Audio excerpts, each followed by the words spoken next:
ഇക്രു, ഞാൻ ചോദിക്കുന്നതിന് സമാധാനം പറഞ്ഞ ഇക്രുവിന് ഞാൻ എത്ര ചപ്പാത്തി വേണേലും തരാം. തരുവോ? ഇക്രുവിന്റെ അച്ഛന്റെ പേരെന്താ? അച്ഛൻ.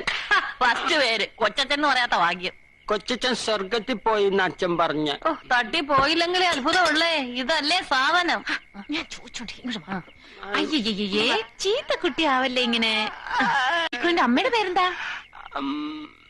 മമ്മി. ഇക്രുവിന്റെ വീട് എവിടെയാ? അങ്ങ് ദൂരെയാ. ദൂരെന്ന് വെച്ചാ? സന്ദീപിന്റെ വീടിന്റെ അപ്പുറത്ത്. സന്ദീപിന്റെ വീട് എവിടെയാ? ലവല്ലിയുടെ വീടിന്റെ ഇപ്പുറത്ത്. അവിടെ പശുമ്പ ഉണ്ടല്ലോ, കുത്തുന്ന പശുമ്പ. ആന്റി കണ്ടിട്ടുണ്ടോ? ആന്റി കണ്ടിട്ടുണ്ട്. ഇങ്ങോട്ടും കെട്ടിയെടുത്ത് എന്തിനാണെന്ന് ആദ്യം പറ. ഈ ആന്റിയെ പോലെ തന്നെ ലവ്ലി, ഭയങ്കര കൊരഞ്ഞി. എന്റെ കട്ടറെടുത്തിട്ട് തന്നില്ല. അതൊക്കെ പോട്ടെ, ഇക്രു എന്തിനാ ഇങ്ങോട്ട് വന്നേ?